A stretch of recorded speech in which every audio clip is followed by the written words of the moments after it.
नमस्कार, रात के 8 बज चुके हैं। आप देख रहे हैं राज्यसभा टीवी। आपके साथ मैं हूं घनश्याम। हर खबर को जानेंगे विस्तार से, उससे पहले एक नजर सुर्खियों पर। किसान, श्रमिकों, युवाओं और मध्यम वर्ग के हित में लिए गए ऐतिहासिक फैसले। पंडित दीनदयाल उपाध्याय की जयंती के अवसर पर बीजेपी कार्यकर्ताओं से संवाद में बोले प्रधानमंत्री नरेंद्र मोदी। कहा, दशकों बाद किसानों को अपनी फसल को अपनी मर्जी से बेचने का मिला अधिकार।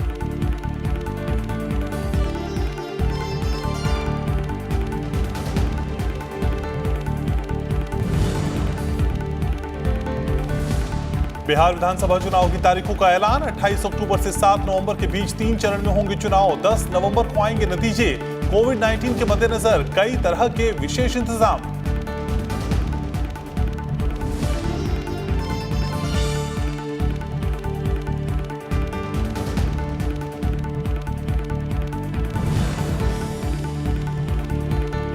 लोकसभा अध्यक्ष ओम बिरला ने संसद सत्र के सफल संचालन के लिए सत्ता पक्ष समेत विपक्षी सांसदों को दी बधाई। मॉनसून सत्र में लोकसभा में हुआ 167% कामकाज। सदन से 25 विधेयक हुए पारित।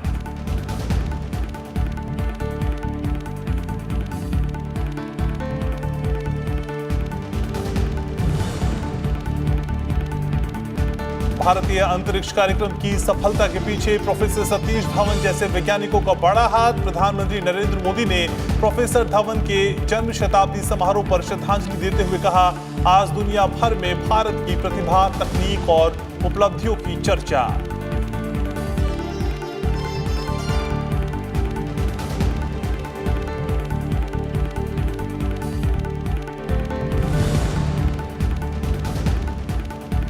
प्रख्यात गायक एसपी बालासुब्रमण्यम का निधन। राष्ट्रपति, उपराष्ट्रपति और प्रधानमंत्री समेत विभिन्न क्षेत्रों की अनेक हस्तियों ने जताया शोक। कहा, अपनी मधुर आवाज, बेमिसाल संगीत से हमेशा यादों में रहेंगे एसपी बालासुब्रमण्यम।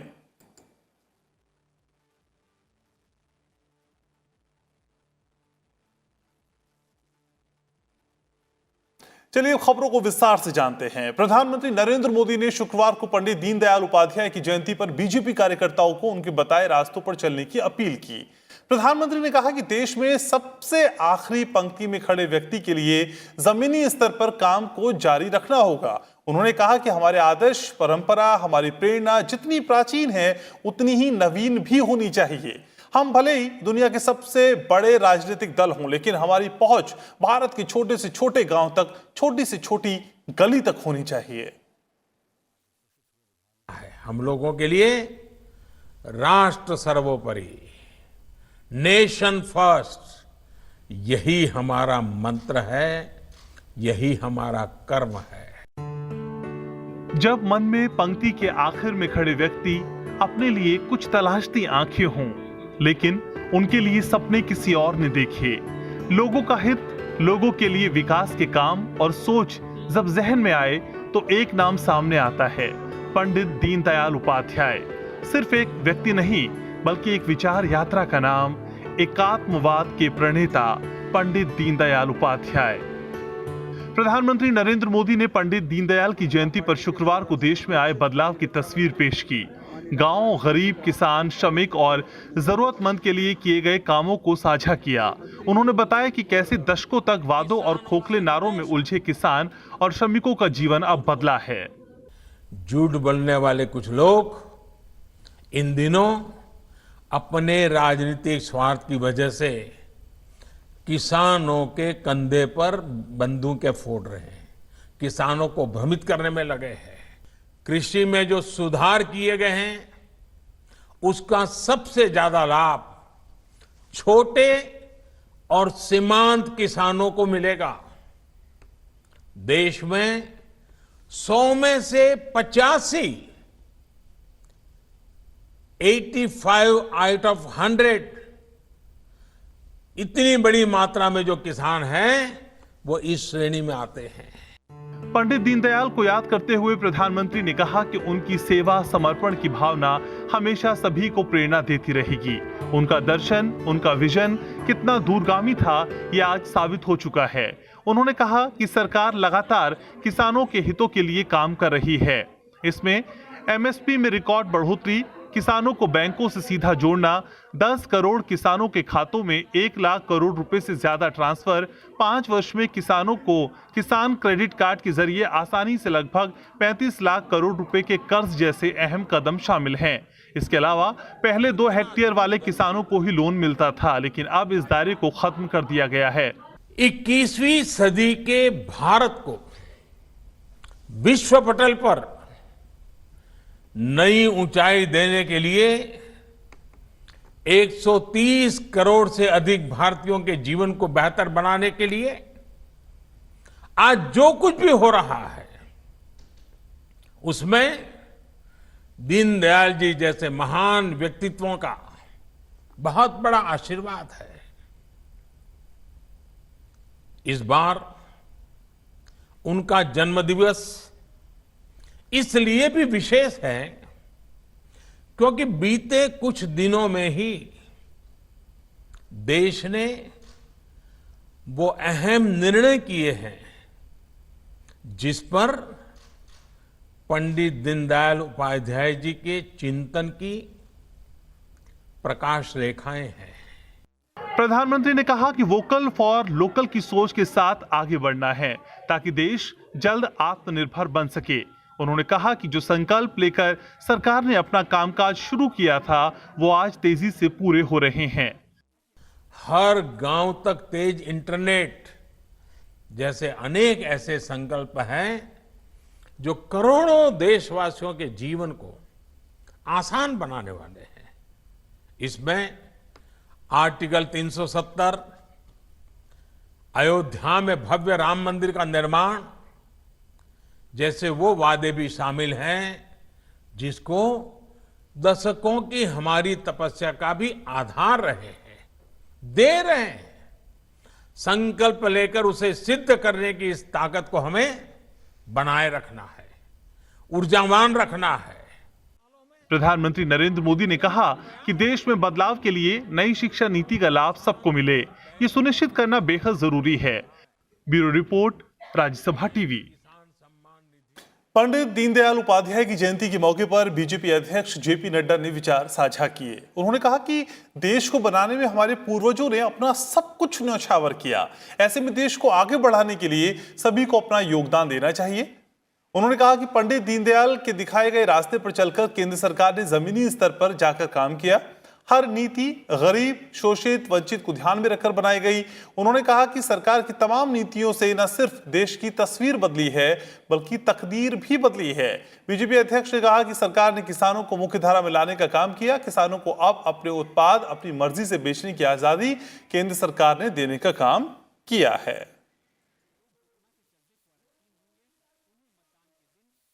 स्वच्छ भारत मिशन के तहत 11 करोड़ इज्जत घर बना करके हमारे 11 करोड़ परिवारों की इज्जत को बचाया भी और उनको सम्मान से जीने का अधिकार दिया। इस बात को हमको समझना चाहिए। यही कोविड की स्थिति में 20 करोड़ बहनों के खाते में प्रधानमंत्री मोदी जी ने सीधा दिल्ली से 500, 1500 रुपए 3 महीने तक कोविड में उनको पहुंचा दिया ताकि उनके घर का चूल्हा जल सके। इस बात को हमको ध्यान में रखना चाहिए। प्रधानमंत्री आवास योजना 1.5 करोड़ लोगों के घर पर छतों की व्यवस्था की गई, पक्के मकान की व्यवस्था की गई और संकल्प लिया कि 2022 तक इस देश में कोई नहीं रहेगा जिसके ऊपर पक्का छत का मकान नहीं होगा, पक्के छत का मकान बनेगा। यह बात का संकल्प लिया गया। चुनाव आयोग ने बिहार विधानसभा चुनाव की तारीखों का आज ऐलान कर दिया। बिहार विधानसभा की कुल 243 सीटों पर 3 चरणों में मतदान होगा। पहले चरण का मतदान 28 अक्टूबर, दूसरे चरण का मतदान 3 नवंबर और तीसरे चरण का मतदान 7 नवंबर को होगा, जबकि वोटों की गिनती 10 नवंबर को होगी। आयोग ने कोरोना काल में होने वाले इन चुनावों के लिए विशेष तैयारी की है। चुनाव प्रचार के दौरान जनसभाओं और अन्य गतिविधियों में सुरक्षित दूरी बनाए रखने के नियमों का पालन भी करना होगा। बिहार विधानसभा की कुल 243 सीटों के लिए चुनाव कार्यक्रम की शुक्रवार को घोषणा कर दी गई।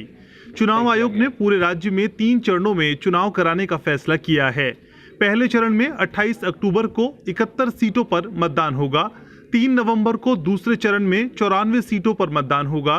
तीसरे और आखिरी चरण में 78 सीटों पर 7 नवंबर को वोटिंग होगी। 10 नवंबर 2020 को चुनाव परिणाम की घोषणा होगी। 10 districts will have 2 phases of elections for logistical reasons. 28 districts will have single phase elections. Patna and Bhagalpur districts will have elections in the first as well as second phase. 8 districts, namely Darbhanga, Madhubani, Purba Champaran, Paschim Champaran, Muzaffarpur, Vaishali, Samastipur and Sitamarhi will have elections in second and third phases. पहले चरण के लिए अधिसूचना 1 अक्टूबर को जारी होगी। 8 अक्टूबर तक नामांकन पत्र दाखिल किए जा सकेंगे। 9 अक्टूबर को नामांकन पत्रों की जांच होगी। 12 अक्टूबर तक नाम वापस लिए जा सकेंगे। 28 अक्टूबर को मतदान होगा। दूसरे चरण के लिए अधिसूचना 9 अक्टूबर को जारी होगी। 16 अक्टूबर तक नामांकन पत्र दाखिल किए जा सकेंगे। 17 अक्टूबर को नामांकन पत्रों की जांच होगी। 19 अक्टूबर तक नाम वापस लिए जा सकेंगे। 3 नवंबर को मतदान होगा। तीसरे चरण के लिए अधिसूचना 13 अक्टूबर को जारी होगी। 20 अक्टूबर तक नामांकन पत्र दाखिल किए जा सकेंगे। 21 अक्टूबर को नामांकन पत्रों की जांच होगी। 23 अक्टूबर तक नाम वापस लिए जा सकेंगे। 7 नवंबर को मतदान होगा। कोरोना को देखते हुए नए सुरक्षा मानकों के तहत चुनाव प्रक्रिया पूरी की जाएगी। चुनाव के लिए नामांकन ऑनलाइन और ऑफलाइन भरे जा सकते हैं। सिक्योरिटी डिपॉजिट भी ऑनलाइन जमा कराना होगा। नामांकन के दौरान उम्मीदवार के साथ 2 से ज्यादा वाहन नहीं जा सकते हैं। कोविड-19 महामारी के चलते विशेष परिस्थितियों में हो रहे विधानसभा चुनाव में इस बार वर्चुअल प्रचार का जोर होगा। पार्टियां बड़ी जनसभाएं नहीं कर सकेंगी। इसके अलावा 5 से ज्यादा लोग एक साथ किसी के घर जाकर प्रचार नहीं करेंगे। Door-to-door campaigning has been restricted to 5 persons, including the candidate. Road shows are allowed, subject to the convoy being broken after every 5 vehicles. All election meetings and gatherings will have to adhere strictly to the health and safety protocols and shall be monitored at all levels by the election and health machinery in the field in the various districts of Bihar. चुनाव कार्यक्रम की घोषणा के साथ आदर्श आचार संहिता तुरंत प्रभाव से लागू हो गई है।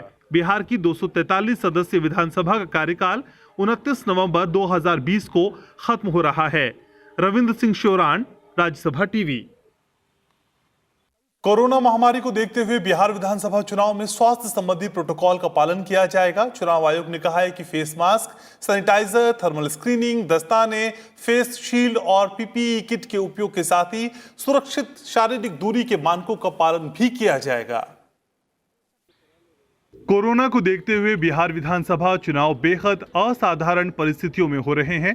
इसको ध्यान में रखते हुए चुनाव आयोग ने सुरक्षा के साथ साथ स्वास्थ्य संबंधी प्रोटोकॉल के व्यापक इंतजाम किए हैं। बिहार विधानसभा चुनाव में इस बार 7 करोड़ से ज्यादा मतदाता अपने वोट का इस्तेमाल करेंगे। इस बार एक बूथ पर सिर्फ 1000 मतदाता होंगे। इसके लिए 1 लाख से ज्यादा पोलिंग स्टेशन होंगे। बिहार विधानसभा चुनाव में मतदान नक्सल प्रभावित क्षेत्रों को छोड़कर 1 घंटा अधिक यानी शाम 6 बजे तक चलेगा। कोविड-19 रोगी आखिरी घंटे में मतदान कर सकते हैं। In the elections in Bihar, postal ballot facility has been extended as an option to senior citizens aged 80 and above. We were wanting to extend it to people from 65 and above. Political parties had their own views, but ultimately what clinched the argument of not going for that this time is that because of the increase in the number of polling stations, already our manpower requirements had increased so significantly that we realized we may not be able to manage the 65 part. मतदान केंद्र में साफ सफाई के लिए साबुन और पानी की पर्याप्त मात्रा रखी जाएगी। निर्वाचन प्रक्रिया के दौरान मतदाताओं को मतदाता रजिस्टर पर हस्ताक्षर करने और ईवीएम का बटन दबाने के मद्देनजर एक इस्तेमाल होने वाले हाथ के दस्ताने उपलब्ध कराए जाएंगे। हर मतदान केंद्र के प्रवेश स्थल पर थर्मल स्कैनर लगाए जाएंगे। मतदान के लिए 7 lakh hand sanitizer, 40 lakh mask, 6 lakh PPE kit, 6.7 lakh face shield और 23 लाख जोड़ी दस्तानों की व्यवस्था की गई है। More than 7 lakh units of hand sanitizers, about 46 lakh masks, about 6 lakh PPE kits, 7.6 lakh units of face shields, and about 23 lakh hand gloves have been arranged. For the voters, that is 77.2 crore single-use hand gloves have been specifically arranged when they press the EVM, etc. मुख्य चुनाव आयुक्त ने कहा कि corona containment zone में रहने वाले मतदाताओं के लिए अलग से दिशा निर्देश जारी किया जाएगा। उन्होंने कहा कि चुनाव के दौरान जहां भी जरूरत होगी डाक मतदान की सुविधा उपलब्ध करवाई जाएगी। Bureau report, Rajya Sabha TV.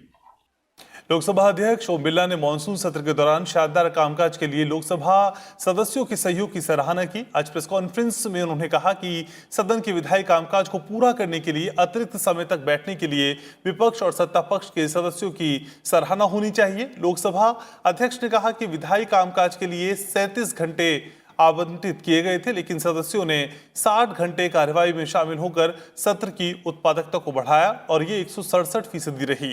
महामारी के बीच संसद के मानसून सत्र की कवरेज के लिए उन्होंने मीडिया कर्मियों को भी धन्यवाद दिया।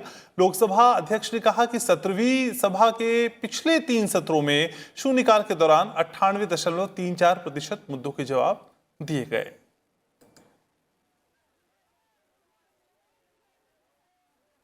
इस परिस्थिति के अंदर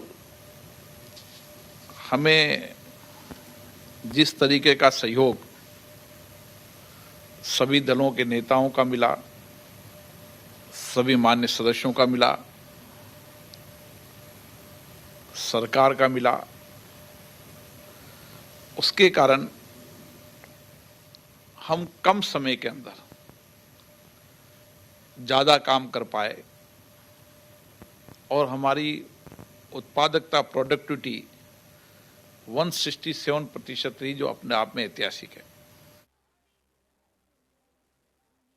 राष्ट्रपति रामनाथ कोविंद ने डॉक्टर विक्रम भाई साराभाई की जन्मशती पर उन्हें श्रद्धांजलि दी। आज वीडियो कॉन्फ्रेंसिंग के जरिए डॉक्टर साराभाई के जन्मशती कार्यक्रम को संबोधित करते हुए उन्होंने कहा कि भारत के अंतरिक्ष कार्यक्रम में उनके योगदान को हमेशा याद किया जाएगा। राष्ट्रपति ने कहा कि डॉक्टर विक्रम साराभाई वैश्विक स्तर के वैज्ञानिक होने के साथ साथ नीति और संस्थान निर्माता थे। डॉक्टर साराभाई और डॉक्टर भाभा के लिए विज्ञान न केवल एक रोमांचक यात्रा थी, बल्कि भारत जैसे देश के लिए आधुनिक विकास का वाहक भी। डॉक्टर साराभाई के दृष्टिकोण की प्रशंसा करते हुए राष्ट्रपति ने कहा कि वो राष्ट्रीय विकास के लिए अंतरिक्ष प्रणाली की उपयोगिता को दर्शाना चाहते थे। राष्ट्रपति ने कोविड महामारी का जिक्र करते हुए कहा कि इस दौरान स्कूली शिक्षा में रुकावट आने पर डॉक्टर साराभाई के सपने के असली महत्व को समझा जा सका था। It is noteworthy that for both Dr. Sarabhai and Dr. Bhabha, science was not only an exciting journey in itself, but was also a path to modern development for a country like India. Ladies and gentlemen, when the whole world was using space for military domination, Dr. Sarabhai thought that for India, with its immense size and diversity, the space technology is the suitable platform for fast-track development. और अब खबर professor Satish Dhawan के जन्मशती कार्यक्रम की।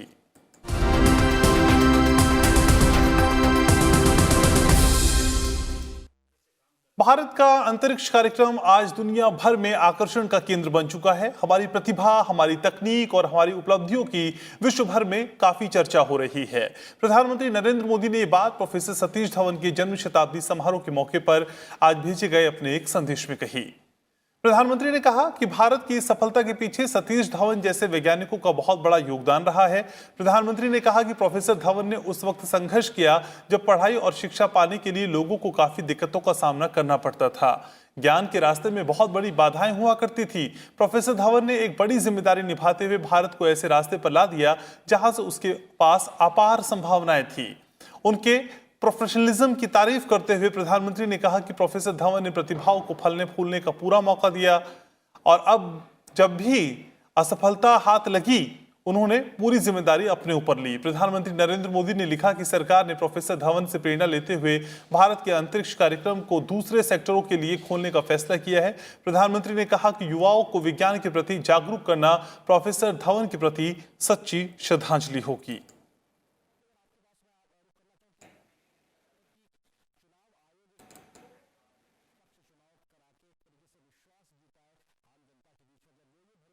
प्रधानमंत्री नरेंद्र मोदी के नेतृत्व वाली केंद्र सरकार ने आज ही के दिन 2014 में भारत को वैश्विक पटल पर मैन्युफैक्चरिंग हब बनाने के मकसद से मेक इन इंडिया योजना की शुरुआत की थी और 6 साल के समय में ही योजना ने शानदार नतीजे दिए हैं।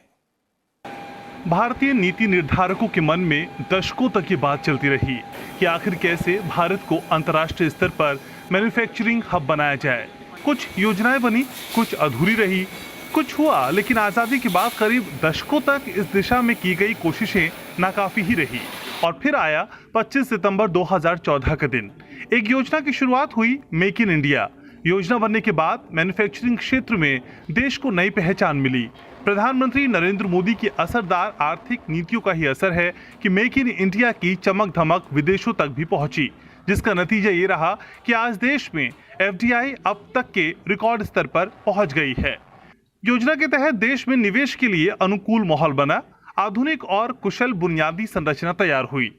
विदेशी निवेश के लिए नए क्षेत्रों को खोलना और सरकार और उद्योग के बीच एक साझेदारी का निर्माण हुआ। योजना का असर जमीनी स्तर पर दिखा है। निवेश के लिहाज से भारत ने लंबी छलांग लगाई है। भारतीय अर्थव्यवस्था में मजबूत विकास और व्यापार की दिशा दिखी। जबरदस्त सुधार से देश में उम्मीद भी बंधी है। सरकार की कोशिशों के जरिए निर्माण क्षेत्र में काफी सुधार हुआ है। मेक इन इंडिया मुख्य रूप से निर्माण क्षेत्र पर फोकस योजना है, लेकिन साथ ही इसके जरिए देश में उद्यमशीलता को भी बढ़ावा मिला है। आज निवेश और निर्माण क्षेत्र में आए बदलाव को हकीकत की जमीन अगर मिली है तो उसके पीछे प्रधानमंत्री नरेंद्र मोदी की सोच और मेक इन इंडिया योजना का बड़ा रोल है। Bureau report, Rajya Sabha TV. इस साल सार्क सम्मेलन इस्लामाबाद में नहीं होगा। ये फैसला गुरुवार को सार्क देशों के विदेश मंत्रियों की बैठक में लिया गया। वर्चुअल माध्यम से हुई इस बैठक की मेजबानी नेपाल के विदेश मंत्री प्रदीप कुमार ग्यावाली ने की। बैठक में तय किया गया कि इस्लामाबाद में सम्मेलन कराने के लिए फिलहाल कोई तारीख ठीक नहीं है। सभी देश कोरोना महामारी से निपटने में जुटे हैं और सम्मेलन के लिए उनके पास समय नहीं है। हालांकि बातचीत में इस्लामाबाद में सम्मेलन कराने का प्रस्ताव रखा गया, लेकिन देशों के बीच सहमति न होने से प्रस्ताव गिर गया। इस संदर्भ में सदस्य देशों ने प्रधानमंत्री नरेंद्र मोदी द्वारा मार्च में वीडियो कॉन्फ्रेंसिंग के जरिए कोविड-19 पर बुलाई गई सार्क देशों के नेताओं की बैठक की सराहना की। साथ ही इस बैठक में कोविड-19 के खिलाफ क्षेत्रीय स्तर पर उठाए गए कदमों की भी समीक्षा की गई।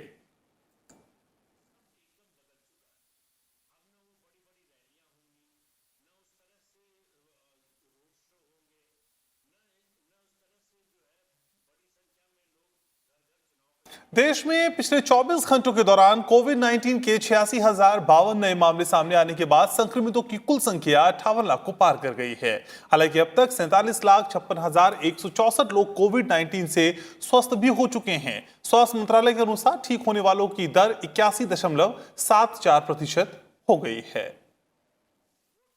बीते एक दिन में कोरोना वायरस के 86,052 नए मरीजों का पता चलने से देश में संक्रमण के कुल मामलों की संख्या 58,18,000 से ज्यादा हो गई है।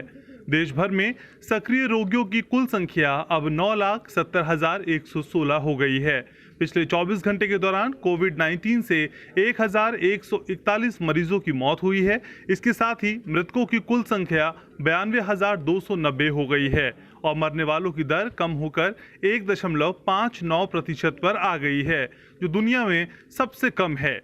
ICMR के मुताबिक बीते 24 घंटे में रिकॉर्ड 14,92,000 से ज्यादा टेस्ट किए गए हैं।